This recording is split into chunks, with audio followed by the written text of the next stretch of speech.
নেতাদের চরিত্র যদি খারাপ হয়ে যায়, পেছনে যারা আসবে ওদের চরিত্র আরো খারাপ হবে। এজন্য কোন নবীর রক্ত আল্লাহ হারাম রক্তের ভেতরে প্রবেশ করার নাই। অথচ পৃথিবীতে আমরা অনেককে দেখি বিশ্ব নেতা বলে দাবি করে, অথচ জন্মে ঠিক নেই। আপনারা আবার এই দেশে মনে করেন না, অনেক দেশে আছে।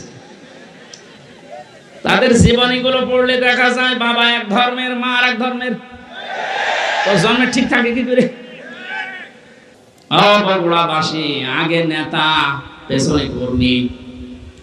আপনার বিবেকে কি বলে বলেন তো? আপনি এই পৃথিবীতে যে নেতার আদর্শ মানেন, যার পেছনে স্লোগান দেন, ওই লোকটা যদি সামনে থাকে, আপনি যদি পেছনে থাকেন, ওর যা সরাত সিরাত, ওর যা চরিত্র আপনি তো সবই জানেন। আপনার কি মনে হচ্ছে আল্লাহ পাক যদি ওরে সামনে দেখে, আপনাকে পেছনে দেখে, আপনার যা ভালো আছে আছে, ওর যা অবস্থা আল্লাহ মাফ করবে বলে মনে হয়? ওরে দেখে তো আল্লাহ রাগ হয়ে যাবে। অনেকে মনে করে জানতে নামাজ পড়ি, রোজা রাখি, আমার দাড়ি আছে, পাগড়ি আছে, জব্বা আছে, আমি নবীর মিলাদ পড়ি, হজ করি আসলাম, আমার বউ পর্দায় থাকে, এরপর আল্লাহ জাহান্নামে দেবে। কেন দেবে একটু শোনেন।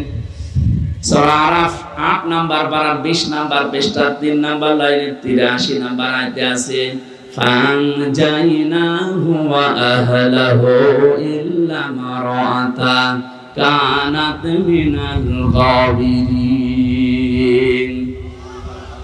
আল্লাহ পাক বলেন, দুইজন ফেরেশতাকে আমি পাঠিয়ে দিলাম হযরত হুদ আলাইহিস সালামের জামানায়, দুইজনকে লূত আলাইহিস সালামের জামানায় আসরের সময় পাঠিয়ে বললাম আপনার উম্মতদেরকে নিয়ে আপনি এখান থেকে চলে যান। মাগরিবের সময় আল্লাহর গজব এখানে নাযিল হবে, সবাইকে নিয়ে যাবেন, কিন্তু ইল্লা মারাতা আপনার স্ত্রীকে নেবেন না।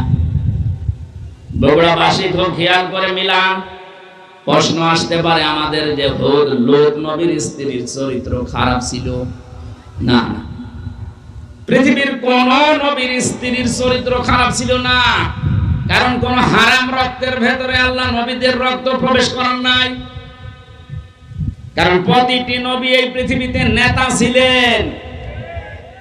বাংলাদেশের ঐতিহ্যবাহী জেলা বগুড়া, জামিলনগর কেন্দ্রীয় জামে মসজিদের উদ্যোগে সরকারি আজিজুল হক কলেজ নতুন ভবন ময়দানে মহাবিশ্বের মহাবিশ্বয় আমাদের আদর্শ, আমাদের নেতা মুহাম্মদুর রাসূলুল্লাহ সাল্লাল্লাহু আলাইহি ওয়াসাল্লামের জীবনের বিভিন্ন অংশের আলোচনা, বিশেষ করে যে বিষয়গুলো নিয়ে বাংলাদেশ, ভারত, পাকিস্তান এই তিনটা দেশে ভেজাল লেগে আছে, আমরা এগুলো নিরসনের জন্য আজকের এই আলোচনার আয়োজন। সিরাতুন নবী সাল্লাল্লাহু আলাইহি ওয়াসাল্লাম এই অনুষ্ঠানের সম্মানিত সভাপতি, জামিলনগর কেন্দ্রীয় জামে মসজিদের শ্রদ্ধাভাজন সভাপতি জনাব অধ্যাপক আসামা আব্দুল মালিক, আতাল্লাহু আমরাহু ওয়া বারাকাল্লাহু ফি হায়াতি, সহ সভাপতি স্টুডেন্ট ওয়েলফেয়ার ফাউন্ডেশন বগুড়ার মহাপরিচালক জনাব রেজওয়ানুল ইসলাম, এতক্ষণ পর্যন্ত যারা আলোচনা রেখেছেন বিশ্বনন্দিত মুফাসসির কোরআন, ইসলামিক চিন্তাবিদ, বগুড়া জেলার কৃতি সন্তান আলহাজ মাওলানা মুফতি বজলুর রশিদ মিয়া দামাত বারকাতুহুমুল আলিয়া, এখানে উপস্থিত আছেন জনাব শফিউল আলম শাফিন, জনাব অধ্যক্ষ মোহাম্মদ এরশাদুল বারী এরশাদ সাহেব, মঞ্চে বসা অত্র এলাকার সর্বজন শ্রদ্ধাভাজন ব্যক্তিবর্গ। আমি অনেকের নাম জানি না, একবার দোয়া করছি, ওয়ারফা'না লাকা যিকরাক, বলেন আমিন। সামনে বসা এই দুর্যোগ মুহূর্তে নিচে কাদা এবং ভেজা, উপরে বৃষ্টি হচ্ছে, এই কঠিন পরিস্থিতিতে নবীদের সিরাত শোনার জন্য যারা এত পাগল, আমার মন ডেকে বলছে বিশ্ব নবী যদি এখন বাংলাদেশে আসতেন, আমার মনে হয় বগুড়ার এই যুব সমাজ হযরতে তালহার মতো জীবন দিয়ে হলেও পাহারা দিতে। এই দৃশ্যটা আল্লাহ যেন আরশ থেকে দেখে এ জেলার মানুষদেরকে বিশ্ব নবীর আশিক হিসাবে কবুল করে। দল মত জাতি বর্ণ ধর্ম নির্বিশেষে মুহাম্মদুর রাসূলুল্লাহ সবার জন্য রহমত ছিলেন। সেই হিসাবে তার আদর্শ, তার জীবনী শোনার জন্য সবাইকে আমরা আহ্বান জানিয়েছি। যারা এসেছেন এই মানুষগুলোকে নিয়ে আমাদের মালিকের দরবারে শুকরিয়া জানাচ্ছি, আলহামদুলিল্লাহ। বাংলাদেশ দ্বিতীয়বার স্বাধীন হওয়ার পরে আমরা শুনছিলাম ঘোষকের মুখ থেকে বৈষম্য বিরোধী ছাত্র আন্দোলনে যারা জীবন দিয়েছে, আপনাদের এই পাশের বিভাগ রংপুর, এটা তো রাজশাহী বিভাগের ভেতরে, পাশের বিভাগ রংপুরের কৃতি সন্তান, বীর সন্তান শহীদ আবু সাইদ। কিছুদিন আমি আগে গিয়েছিলাম তার কবরে। তার বাবা বলছিল যে ছোটবেলা থেকে প্রতিবাদী, মুসলমানদের এইটাই হওয়া উচিত। আমরা তো বিড়ালের জাতি না, আমরা সিংহের জাতি, আমরা প্রতিবাদী। প্রতিবাদ বন্ধ হয়ে গিয়েছিল, এই জন্য 15.5 বছরে সালেমরা যা ইচ্ছা তাই করেছে। প্রতিবাদ আমাদের অব্যাহত থাকবে। শহীদ আবু সাইদ মীর মুগ্ধর মতো কেউ যেন আর কিয়ামতের আগে বাংলার চেয়ারে কোন জালেম বসতে না পারে ইনশাআল্লাহ। এত আরামের জিনিস ছেড়ে দেওয়ার পরে অনেকের মাথা খারাপ হয়ে গেছে, আমরা দেখতে পাচ্ছি। এক লোক ঊর্ধ্বশ্বাসে দৌড়াচ্ছিল, ছেলের সাথে দেখা রাস্তায় ডাক দিয়ে বলছে, আব্বা তুমি কোথায় যাও? বলে, ওরে ভাই চুপ কর। ভাই মানে? বাড়িতে যে বলছে, আম্মা আমি আর দুনিয়ায় বাঁচবো না। কেন? আব্বা আমাকে রাস্তায় মানুষের সামনে ভাই বলে ডাক দিয়েছে। মহিলা বলছে, কি এত বড় ক্ষমতা তোর বাবার? ও বাড়িতে আসো। বাড়িতে আসার পরে জিজ্ঞাসা করছে, ওগো তুমি নাকি রাস্তায় লোকের সামনে ছেলেকে ভাই বলে ফেলেছো? বলছে, ওরে মা, গরু হারালে এরকম হয়। 50-60 হাজার টাকার একটা গরু হারিয়ে গেলে যদি অবস্থা হয়, এরকম একটা অবৈধ রাষ্ট্র হারিয়ে গেলে কি অবস্থা হয় বুঝতে পারছেন না?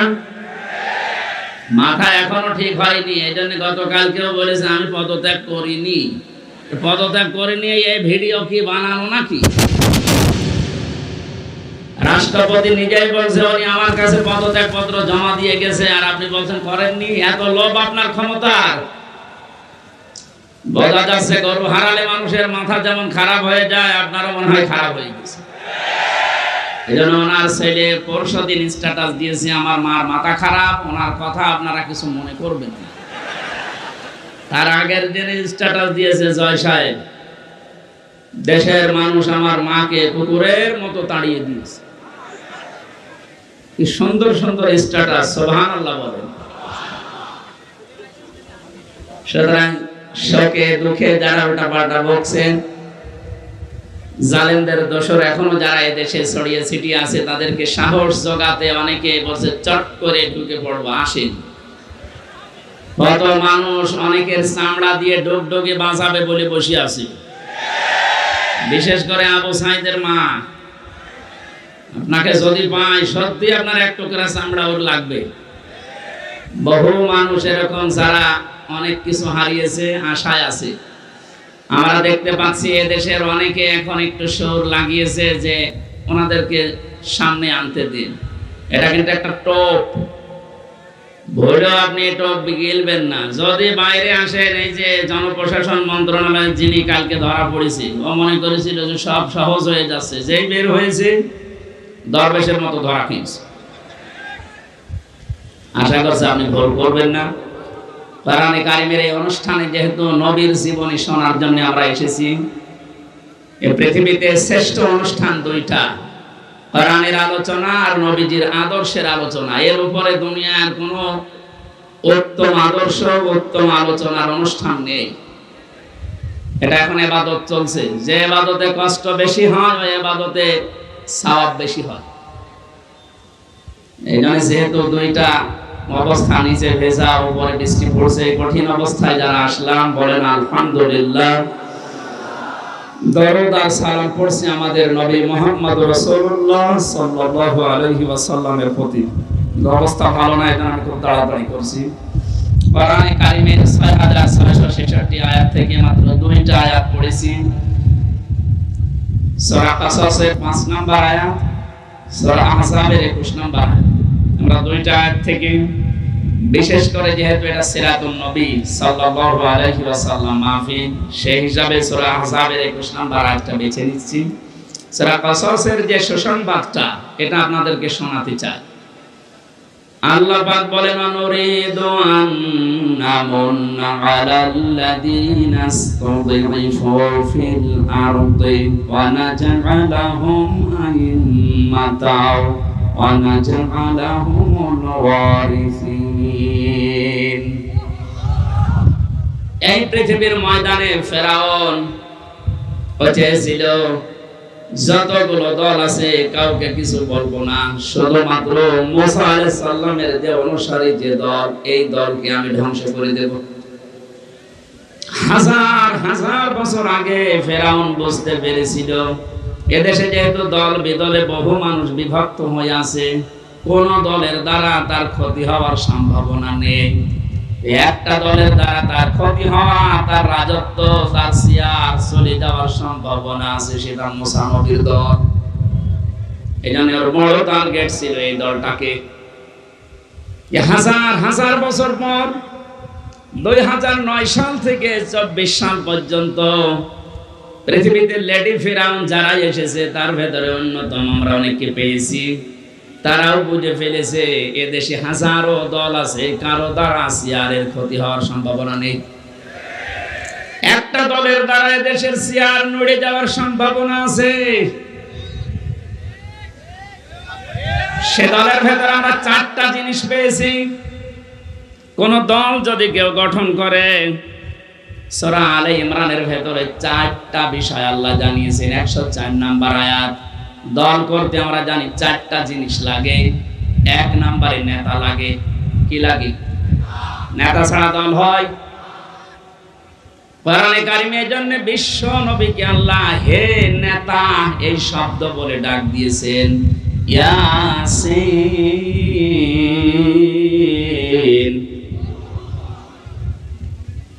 রাসূল মুফাসসিরিন আব্দুল্লাহ ইবনে আব্বাস রাদিয়াল্লাহু তাআলা আনহু তাফসীরে কাবিরের ভেতরে বর্ণনা পেয়েছি আমি। ইয়া মানে হে, সিন মানে সাজ্জেদ। সিন শব্দের তিনি 5টা ব্যাখ্যা দিয়েছেন। রাসূল মুফাসসিরিন নবীর আপন চাচাতো ভাই আব্দুল্লাহ ইবনে আব্বাস তিনি বলেন, সিন মানে সাজ্জেদুল আলামিন, সিন মানে সাজ্জেদুল বাশার, সিন মানে সাজ্জেদুল কাউনাইন, সিন মানে সাজ্জেদুল আম্বিয়া, সিন মানে সাজ্জেদুল মুরসালিন। আলামিন দিলেন কেন? শুধুমাত্র এই জগতে না, যত জগৎ আল্লাহ বানিয়েছে, যত গ্রহ উপগ্রহ আছে, যেখানে আপনি বাস করেন না কেন, আপনাকে মুহাম্মদুর রাসূলুল্লাহকে নেতা মানা লাগবে। যে নেতা এই শব্দটা শুনলে অনেকে রাজনীতি মনে করে। এটা শুধু রাজনীতি না, এটা আখিরাতের সাথে জড়িত বিষয়। কারণ মানুষকে মরণের উপরে আল্লাহ যখন বিচারের জন্য ডাকবেন, তখন একা ডাকবেন না, ডাকবেন নেতা সহ। ইয়াউমা নাদউ কুল্লা উনাসিন বিইমামিহিম। সূরা বানী ইসরাঈলের 72 নম্বর আয়াতের প্রথম অংশে আছে, আল্লাহ পাক বলেন কিয়ামতে প্রতিটি মানুষকে আমি আল্লাহ আমার সামনে বিচার করার জন্য ডাকবো তার নেতার সাথে। বগুড়াবাসী, আগে নেতা পেছনে কর্মী। আপনার বিবেকে কি বলে বলেন তো?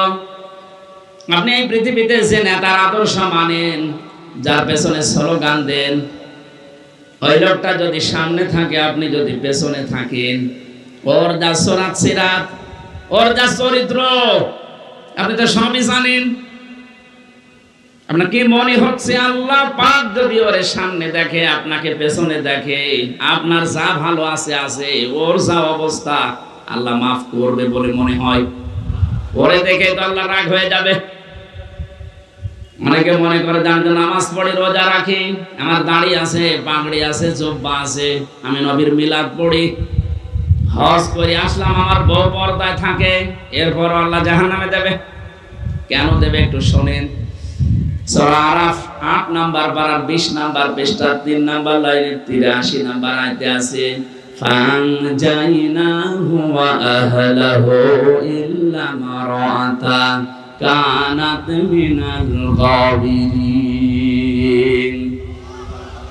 আল্লাহ পাক বলেন দুইজন ফেরেশতাকে আমি পাঠিয়ে দিলাম হযরত হুদ আলাইহিস সালামের জামানায়, দুইজনকে লূত আলাইহিস সালামের জামানায় আসরের সময় পাঠিয়ে বললাম আপনার উম্মতদেরকে নিয়ে আপনি এখান থেকে চলে যান। মাগরিবের সময় আল্লাহর গজব এখানে নাযিল হবে, সবাইকে নিয়ে যাবেন, কিন্তু ইল্লা মারাতা আপনার স্ত্রীকে নেবেন না। বগুড়াবাসী খুব খেয়াল করে মিলান। প্রশ্ন আসতে পারে আমাদের যে হুদ লূত নবীর স্ত্রীর চরিত্র খারাপ ছিল? না, পৃথিবীর কোন নবীর স্ত্রীর চরিত্র খারাপ ছিল না, কারণ কোন হারাম রক্তের ভেতরে আল্লাহ নবীদের রক্ত প্রবেশ করার নাই। কারণ প্রতিটি নবী এই পৃথিবীতে নেতা ছিলেন। নেতাদের চরিত্র যদি খারাপ হয়ে যায়, পেছনে যারা আসবে ওদের চরিত্র আরো খারাপ হবে। এজন্য কোন নবীর রক্ত আল্লাহ হারাম রক্তের ভেতরে প্রবেশ করার নাই।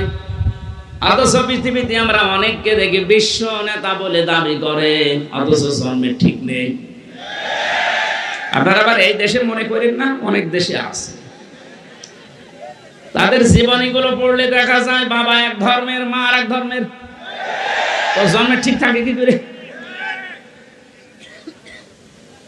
নেতা হওয়ার জন্য যে আদর্শগুলো 7টা পেয়েছি আমি আয়াতের তাফসিরে।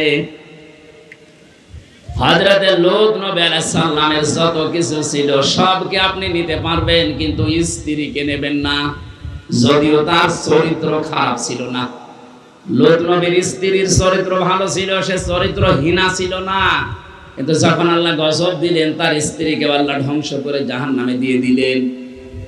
আমি একটা দুইটা না, যতগুলো তাফসীর আমার জীবনে দেখেছি সব মুফাসসির আয়াতের ব্যাপারে একমত।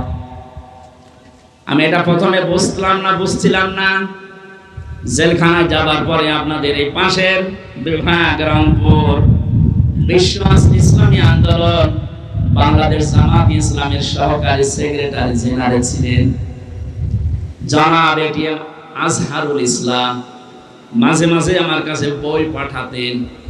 প্রোডাক্টিভ মুসলিম বলে একটা বই আছে, ওনার কাছে প্রায় 100 উপরে বই ছিল, কিন্তু হিন্দু কারারক্ষী এই কারণে ওনার কাছে বই থাকতে দিত।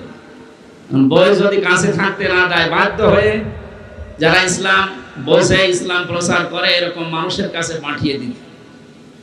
আমার সাথে যেহেতু পরিচয় ছিল, এই জন্য মাঝে মাঝে কারারক্ষীদেরকে বলতো হামসাকে বইগুলো দিয়ে আসো, যেন শেষ করে, করার পরে যেন বাইরে এগুলো প্রকাশ করে। তার ভেতরে এই তথ্যটা পেয়েছি। লূত নবীর স্ত্রীর চরিত্র ভালো, সে চরিত্রহীনা ছিল না। তারপরও আল্লাহ তাকে ধ্বংস করে দিয়েছেন একটাই মাত্র কারণ। সব মুফাসসিররা জানিয়েছেন সে তলে তলে চরিত্রহীন লোকদেরকে সাপোর্ট করত। বগুড়াবাসী আপনি এখান থেকে কিছু নেবেন না। আপনার চরিত্র ভালো, আপনি নামাজ পড়েন, রোজা করেন, আপনার বউ পর্দায় থাকে, কিন্তু এমন মানুষকে আপনি সাপোর্ট করেন যার চরিত্র ভালো না। এরকম মানুষ দেশে নেই। লূত নবীর স্ত্রীকে যদি আল্লাহ চরিত্রহীনদের সাপোর্ট করার কারণে জাহান্নামে দেয়, আপনাকে দেবে না মানে? এজন্য যার পেছনে থাকবেন খুব খেয়াল করে। এটা দুনিয়ার বিষয় হলে আল্লাহর কসম আমি বলতাম না, এটা সম্পর্ক আখিরাতের সাথে। এই পৃথিবীর ময়দানে যার আদর্শ ঠিক নেই, নেতা ঠিক নেই, এ মারা যাওয়ার পরে কিতাবুল মুফরাদের ভেতরে হাদিস পেয়েছি, আলাদাবুল মুফরাদ, ও মরণের সঙ্গে সঙ্গে বিনা হিসাবে বিনা বিচারে জাহান্নামী। আমি আপনাদেরকে বাঁচাতে এসেছি। এখন যদি আপনি বাঁচতে না চান, যান আপনার বিবেকের উপরে ছেড়ে দিলাম। আমি দেখতে পাচ্ছি কোরআনের চোখ লাগিয়ে যে আপনি জাহান্নামে যাচ্ছেন। আসেন, ফিরে আসেন। এখনো পশ্চিম দিকে সূর্য ওঠে নাই, এখনো পর্যন্ত তওবার দরজা বন্ধ হয়ে যায়নি। ফিরে আসেন, এটা দুনিয়ার বিষয় না। বগুড়াবাসী বহু ভালোবাসি আপনাদের। এটা দুনিয়ার বিষয় না, এটা আখিরাতের সাথে সম্পৃক্ত। আপনি ধরা খাচ্ছেন। সাইয়্যিদুল বাশার আল্লাহ দিয়েছেন, সাইয়্যিদুল আলামিন দিয়েছেন। যদি বলেন আমি বগুড়ায় না, আমি কুষ্টিয়ায় বাস করি, কুষ্টিয়া কি পৃথিবীর ভেতরে না? শুধুমাত্র এই 228টা রাষ্ট্র নিয়ে পৃথিবী গঠিত। এখান থেকে আরো যত গ্রহ আছে, কেউ যদি বলে আমি মঙ্গল গ্রহে বাস করি, ওইটা কার? কেউ যদি বলে চাঁদের দেশে বাস করি, ওইটা কার? ওখানেও আপনাকে নবীকে নেতা মানা লাগবে। ইয়াতানাজ্জালুল আমরু বাইনাহুন্না, প্রত্যেকটি জায়গায় আল্লাহর বিধিবিধান নাজিল হচ্ছে ওই সৃষ্টি দেখে। যে বলে আমি এখানে বাস করব না, আপনাকে ওখানে যতদিন বসবাস করবেন বিশ্ব নবীকে আদর্শ নেতা মানা লাগবে, মাস্ট বি। না মানলে আপনি জাহান্নাম। দল করতে প্রথমেই নেতা লাগে। আমাদের যে নেতা আমরা পেয়েছি পৃথিবীর শ্রেষ্ঠ নেতা, এর চাইতে বড় নেতা দুনিয়ায় আছে? আর আমরা যাব চরিত্রে 2 নম্বরে লাগে আমরা জানি সংগঠন। পৃথিবীতে বহু সংগঠনের নাম আমরা পেয়েছি। বাংলাদেশ জামাতে ইসলামী এর ভেতরে যে শব্দগুলো দিয়ে গঠিত আপনি তাকান। অনেকে বলে মওদুদি বানিয়েছে, আরে শয়তান বানিয়েছে। যে আপনি লক্ষ্য করেন শব্দের দিকে, জামাতে ইসলামী, ইসলামের দল, এর চাইতে আর সুন্দর জিনিস কি থাকে? এই শব্দটা নেওয়া কোরআনে কারীমের সূরা আলে ইমরানের 104 নম্বর আয়াতের প্রথম অংশ থেকে। ওয়ালতাকুম মিনকুম উম্মাতুন, এই যে শব্দ থেকে। 3 নম্বরে লাগে আমরা দেখেছি প্রতীক লাগে। এই পৃথিবীর সর্বশ্রেষ্ঠ প্রতীক হচ্ছে দাড়িপাল্লা। আপনি বাংলাদেশের হাইকোর্টে যান, সুপ্রিম কোর্টে যান, দেখবেন একটা দাড়িপাল্লা টাঙানো আছে। কথা বলেন, কেন টাঙিয়েছে সরকার? এ বাংলার 18 কোটি মানুষকে বোঝাতে চাই যে বাংলাদেশের বগুড়া জেলার ম্যাজিস্ট্রেট কোর্ট, জজ কোর্ট থেকে যদি তোমরা ন্যায় বিচার না পাও, হাইকোর্টেও যদি না পাও, সুপ্রিম কোর্টে এসে দেখো দাড়ি পাল্লা টাঙানো আছে। এখানে পাল্লা একদিকে ঝুলে যাওয়া না, একেবারে সমান্তরাল। তার মানে সরকার বাংলার মানুষকে বোঝাতে চাচ্ছে যে এখানে আসলে ন্যায় বিচার পাওয়া যাবে। যে প্রতীক দিয়ে আমাদেরকে আপনি দেখাচ্ছেন যে এখানে ন্যায় বিচার কায়েম হয়, এই প্রতীকের মানুষগুলো যদি সত্যি সত্যি ওই জায়গায় যেতে পারে, ন্যায় বিচার কত প্রকার কি কি আপনি চোখে দেখতে পাবেন। বাংলাদেশ জামাত ইসলামীর কেন্দ্রীয় আমির, আমার তো মনে হয় আমার চোখে দেখা, আমি জেলখানায় ওনার সাথে যতদিন ছিলাম আমি দেখেছি তার ঈমান, তার আমল, তার আখলাক, এমনকি তার যে তাওয়াক্কুল আল্লাহর উপরে, যে ইখলাস নিয়ে তিনি কাজ করেন, এটা জীবিত ওলি একজন। এই মানুষটা ঘোষণা দিয়েছে বাংলাদেশে অনেকেই মেয়েদেরকে বোঝাচ্ছে, জুসুর ভয় দেখায় যে ইসলাম যদি ক্ষমতায় যায় তোমাদেরকে ঘরবন্দি করে ফেলবে। মানে ঘোষণা দিয়েছে ইসলাম যদি সত্যিই বাংলার ক্ষমতায় যায়, মেয়েরা এমন কথা বলতে বাধ্য হবে যে কিয়ামত পর্যন্ত ইসলাম বাংলাদেশে থাক।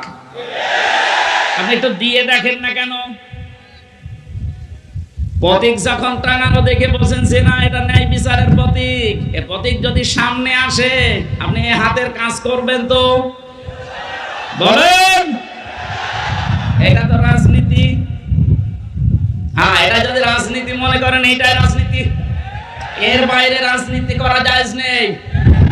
কারণ এর বাইরে আপনি দাড়ি পাল্লার বাইরে যত রাজনীতি 53 বছরে দেখলেন না, দাড়ি পাল্লার বাইরে আমরা যা দেখলাম, দেখতে বেশি অধিকাংশ গুলোই দুর্নীতিতে ভরা।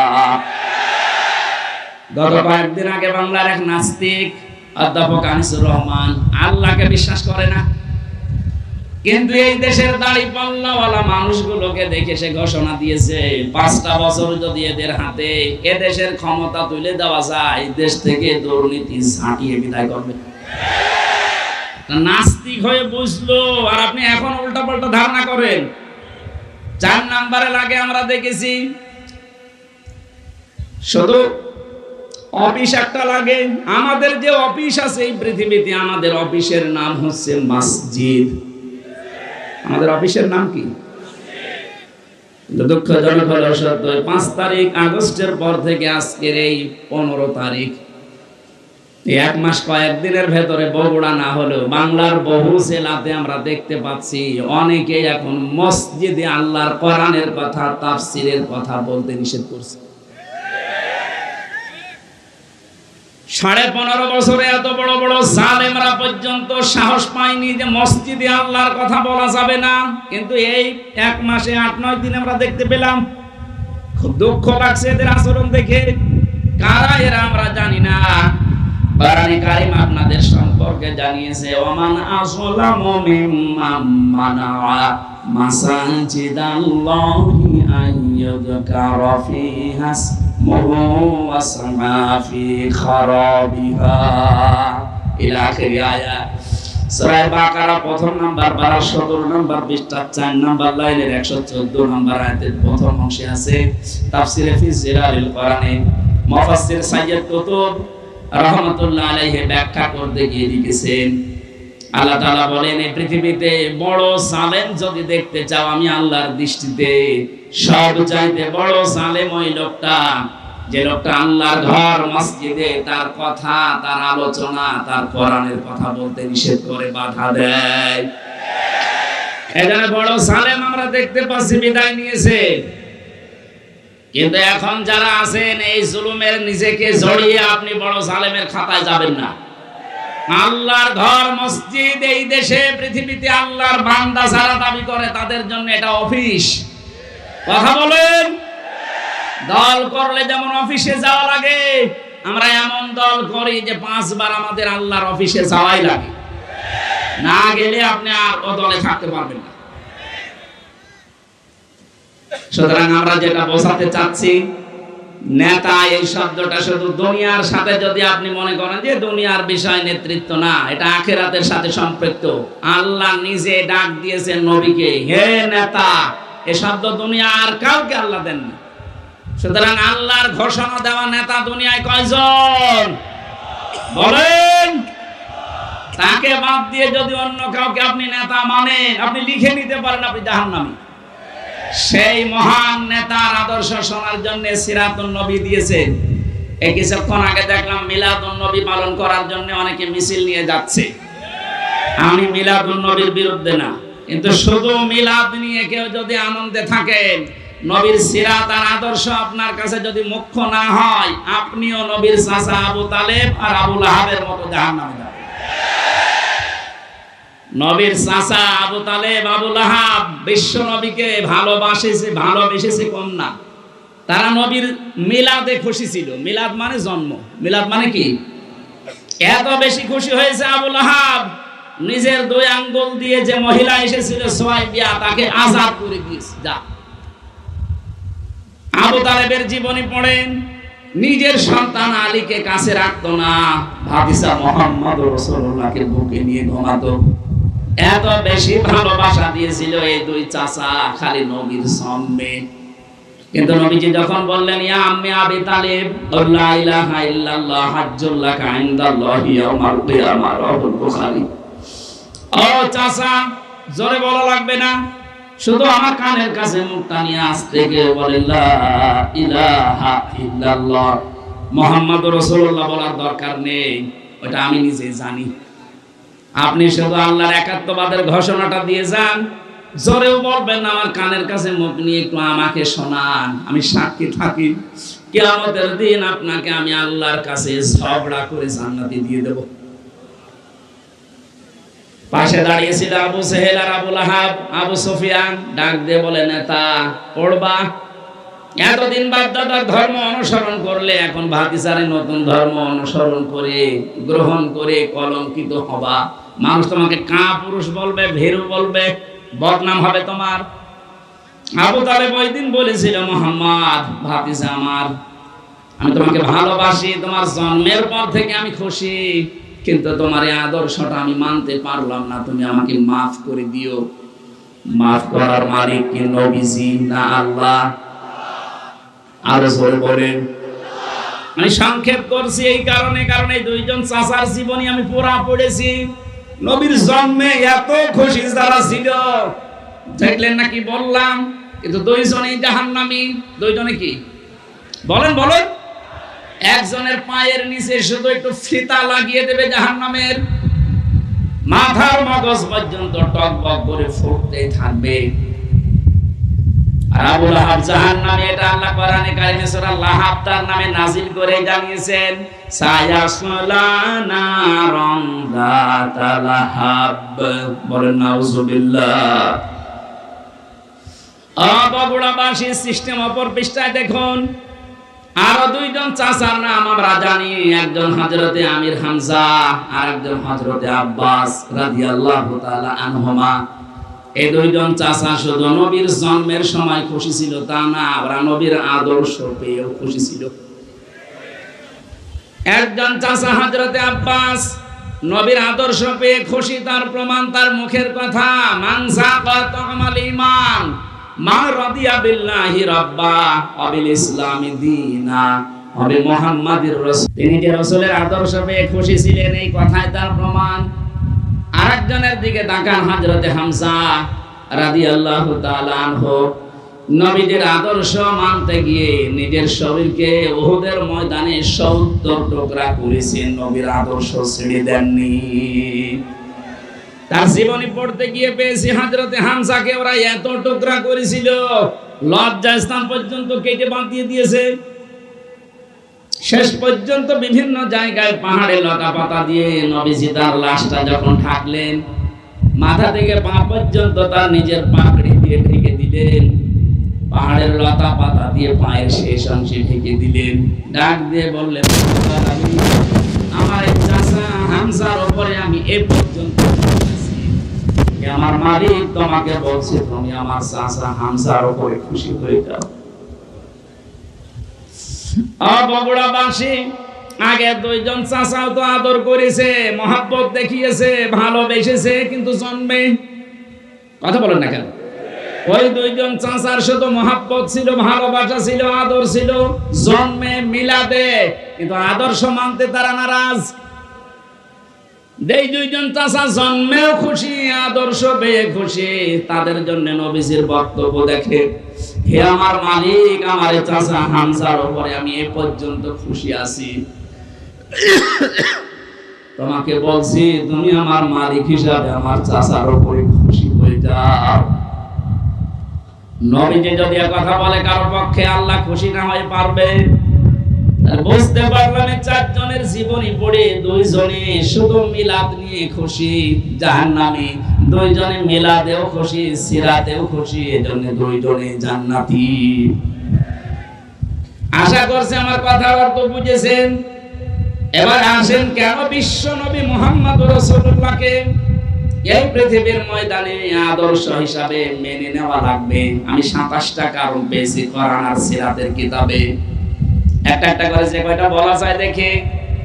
রব্বুল আলামিন বলেন, লাকাদ কানা লাকুম ফি রাসূলিল্লাহি উসওয়াতুন হাসানাহ ইলা আখির আয়াত। অবশ্যই আমি তোমাদের জন্য মহত্তম আদর্শ লুকিয়ে রেখেছি আমার রাসূলের জীবনে। আমার এখানে দুইটা প্রশ্ন। আল্লাহ পাক বিশ্বনবী মুহাম্মদ রাসূলুল্লাহর নাম জানতেন না? কথা বলেন না কেন? ওনার নাম যে মুহাম্মদ, এই শব্দটা আল্লাহ জানতেন না? ফি রাসূলিল্লাহ দিলেন কেন? আমাদের আদর্শ মানা রাখবে মুহাম্মদ ইবনে আব্দুল্লাহকে, না রাসূলুল্লাহকে। এবার আমার প্রশ্ন, উনি রাসূল হয়েছিলেন কি জন্মেই? বলেন।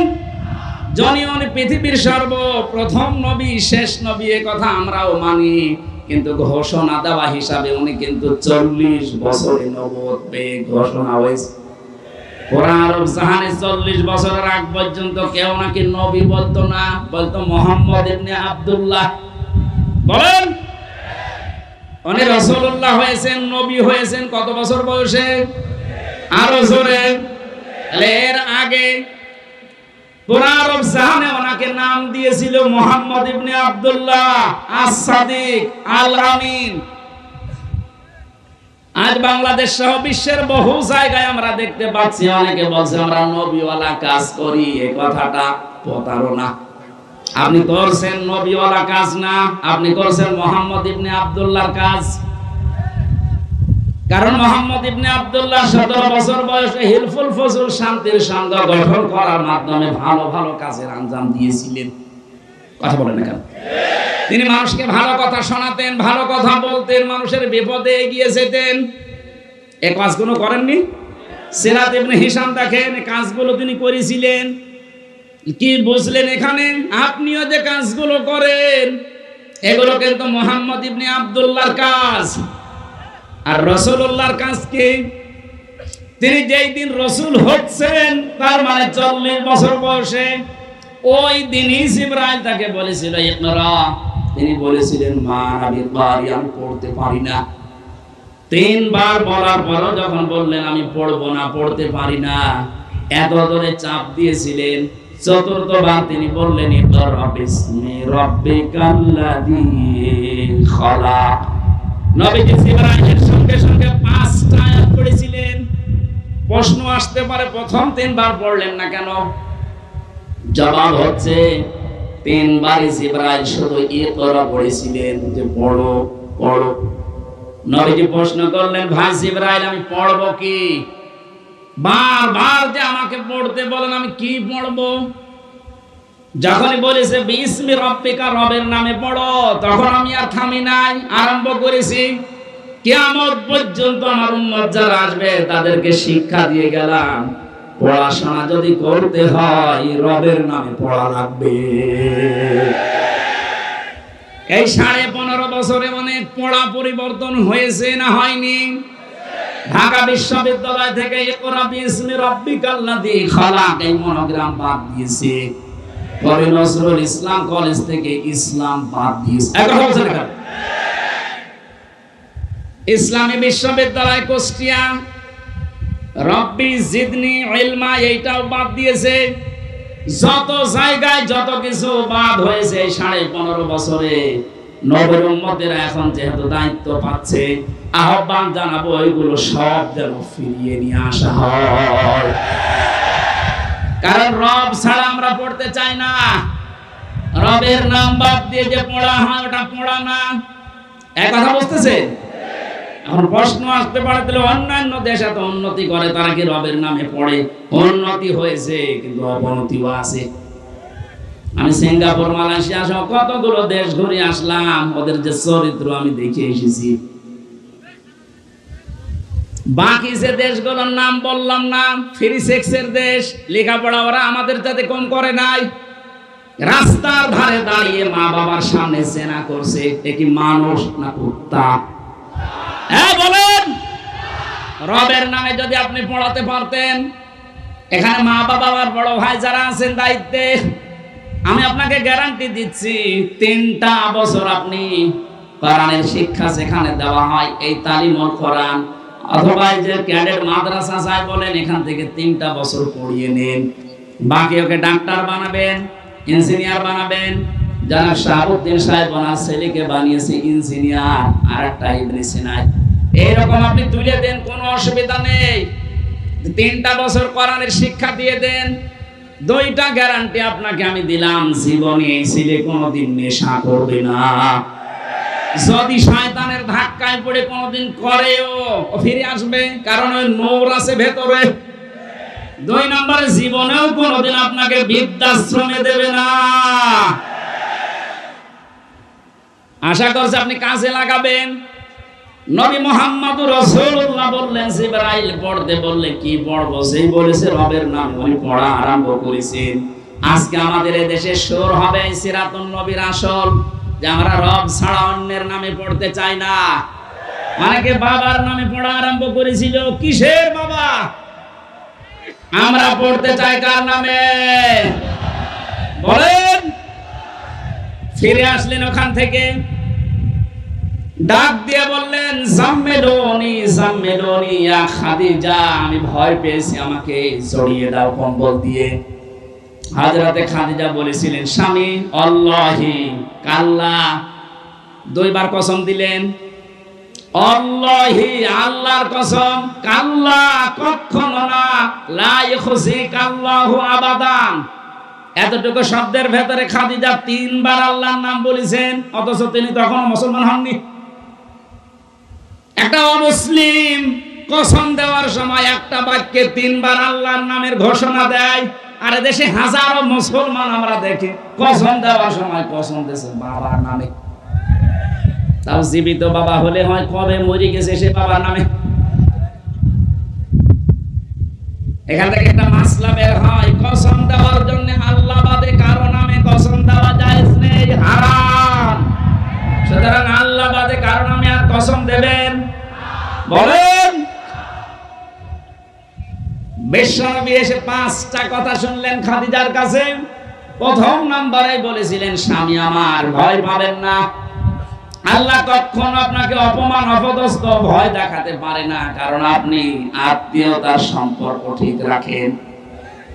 ও বাংলার মুসলমানেরা, যারা রক্তের সম্পর্কগুলো ঠিক রাখে, আত্মীয়তার সম্পর্কগুলো জুড়ে রাখে, তাদেরকে আল্লাহ পাক নির্ভয় করে দেয়। পৃথিবীর কেউ তাদেরকে ভয় দেখাতে পারে না। আর আমরা দেখি এগুলো যারা ঠিক রাখে না, তাদের মনের ভেতরে হাজারো অজানা ভয়।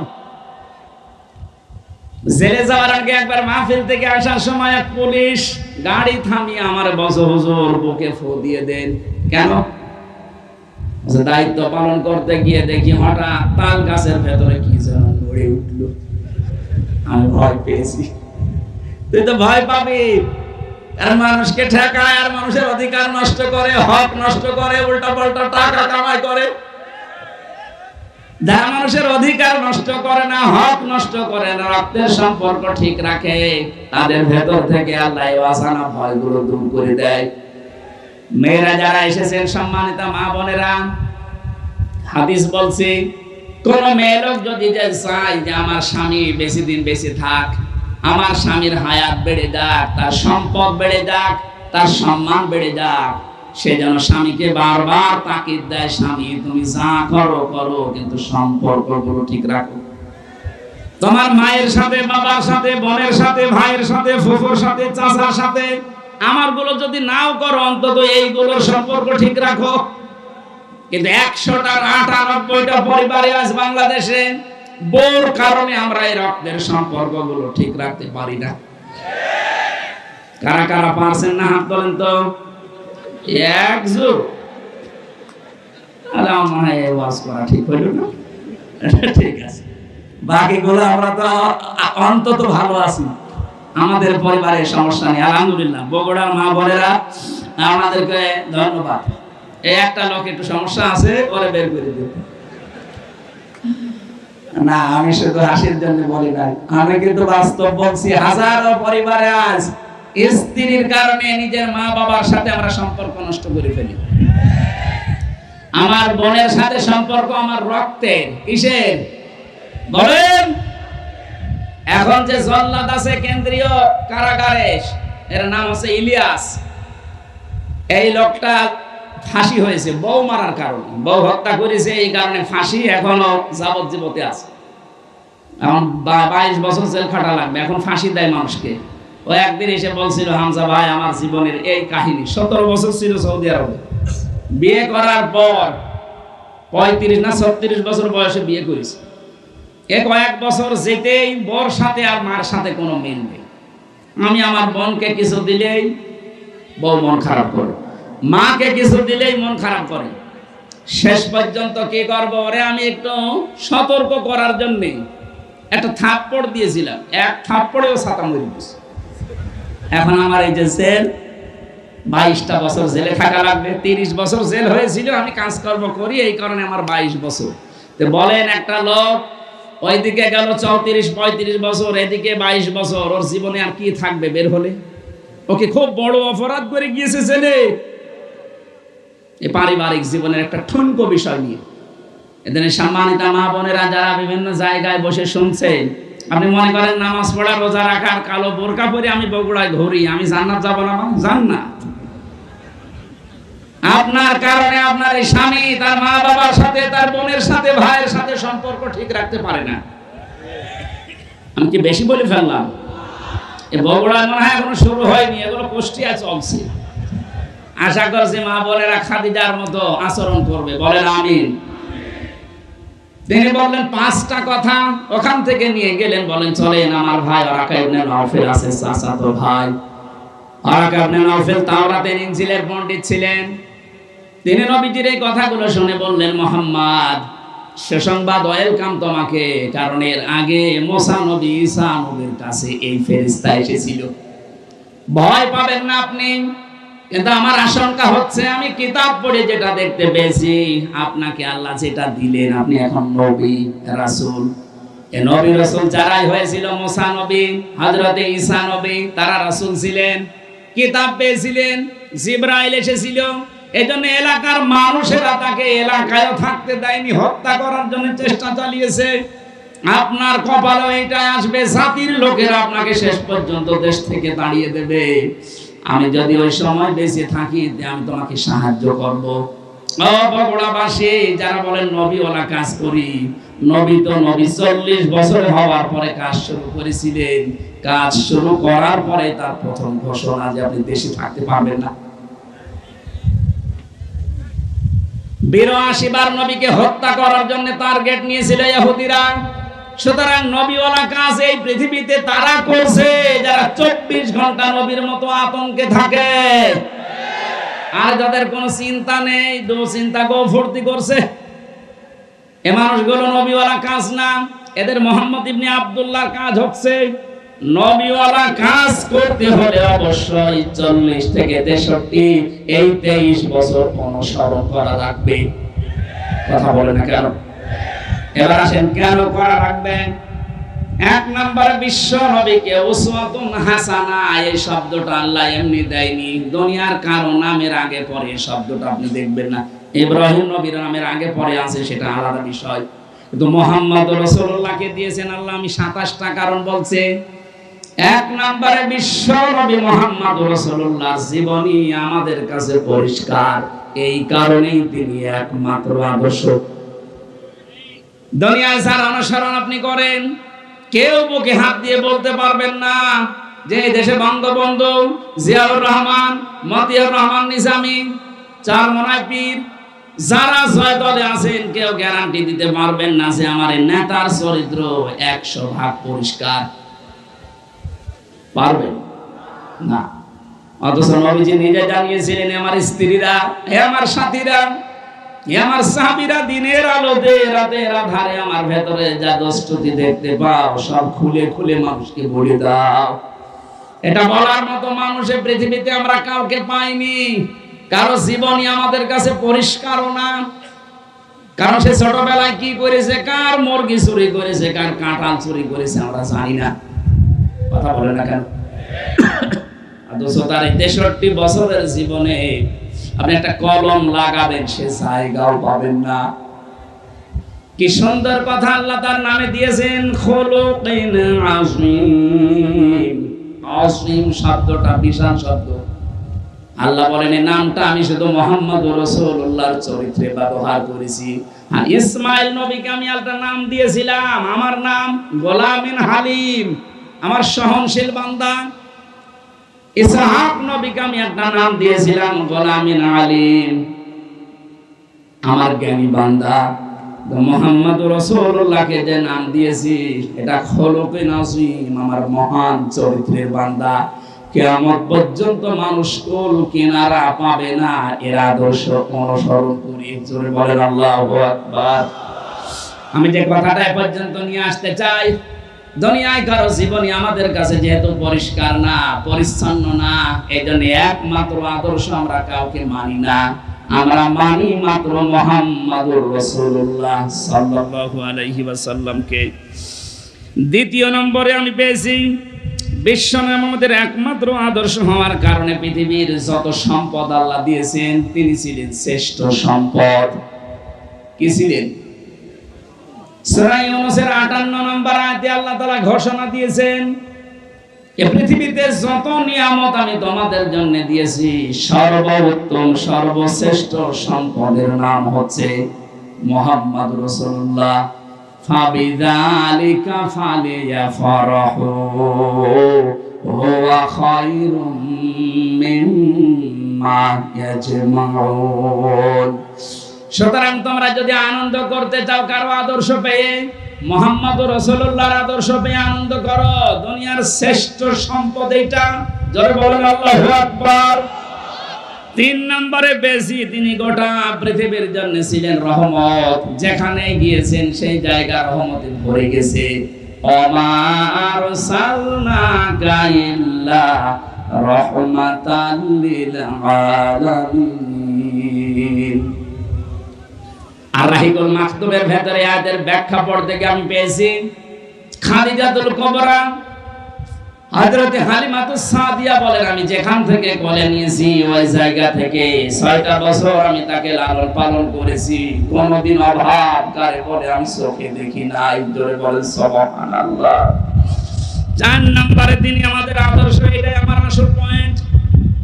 এই পৃথিবীতে একজন মানুষকে শুধু অনুসরণ করলে, অনুকরণ করলে জীবনের গুনাহ মাফ হয়ে যায়, তিনি মুহাম্মাদুর।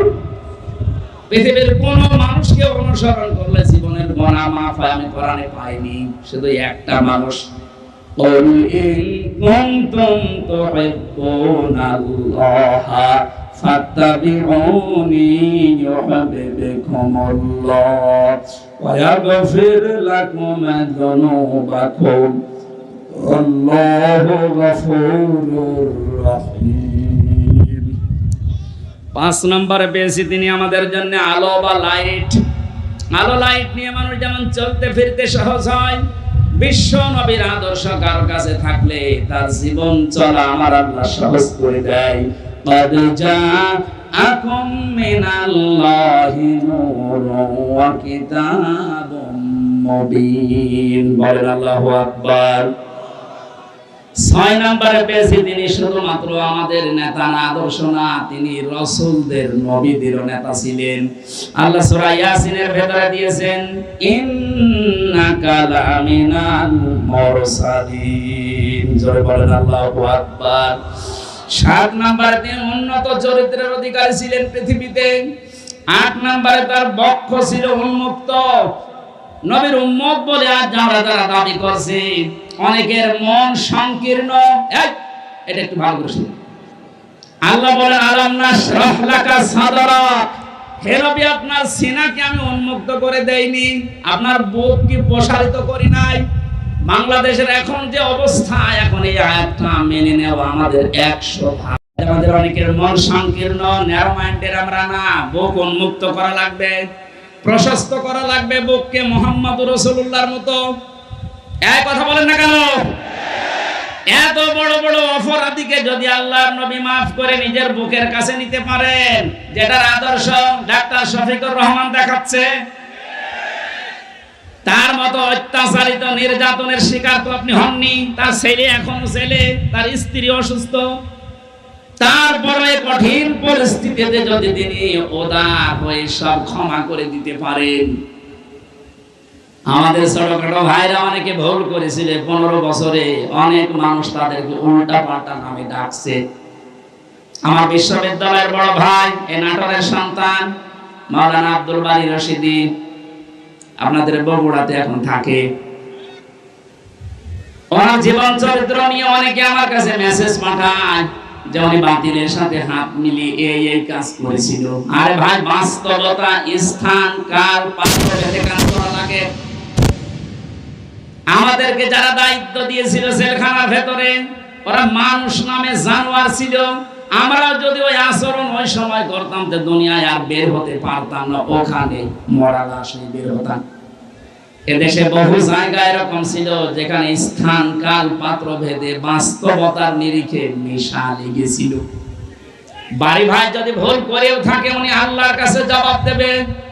ওনাকে বুকে টানতে আপনার এত উল্টা পাল্টা ফতোয়া আসে কোত্থেকে? উনি বিশ্ববিদ্যালয়ের সাংস্কৃতিক সম্পাদক ছিলেন ইসলামী ছাত্র শিবিরের। ওই পর্যায়ে না গেলে ওনার এমনি চেহারা দেখে দিয়েছিল। মানুষের মনের খবর যেহেতু আল্লাহ জানে, কি উদ্দেশ্যে কি করেছিল সেটা আল্লাহ জানে। অনেকটা মোনাজাত করেছিল, ওইটা নিয়ে আপনি ফতোয়াবাজি করেন, আপনার জীবনে ভুল নেই। এই জন্য কোন মানুষের ভেতরের অবস্থা যেহেতু জানেন না, উপরে কিছু দেখে আন্দাজে ধারণা করলে আপনার কবিরা গুনাহ হবে। আমি আশা করছি আপনার বুক হবে উন্মুক্ত, আপনি রাসূলকে সিরাত শুনতে এসে তার আদর্শ মানার জন্য বসে আছেন, আর আপনার মন এখনো পর্যন্ত ন্যারো মাইন্ডের হয়ে বসে আছে। এখন যে অবস্থা চলছে, আমরা যদি সব একটা একটা করে মাইনাস করে দিই, এই যে 14 ভাগ মানুষ এই দেশে এখনো জালেম আছে, জালেমের উত্তরসূরি। কালকে আন্তর্জাতিক রিপোর্ট পেয়েছি একটা, এদেশের 28 জন মানুষ, 100 জনের 28 জন জাতীয়তাবাদী দল বিএনপি, যেটা নাম শুনি আমরা, এনাদেরকে সাপোর্ট করছে। জালেম যারা বিদায় দিয়েছে তাদেরকে 100 জনের 14 জন এখনো এই দেশে সাপোর্টার আছে। 100 জনের 58 জন ইসলামপন্থী মানুষ এই দেশে অলরেডি এখন তৈরি হয়ে গেছে।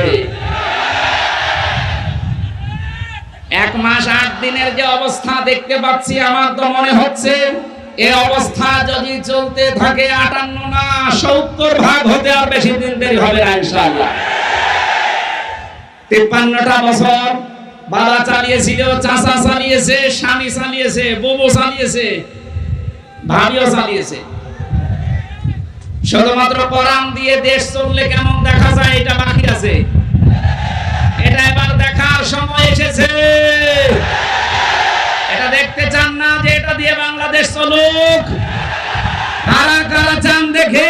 লিল্লাহে তাকবীর।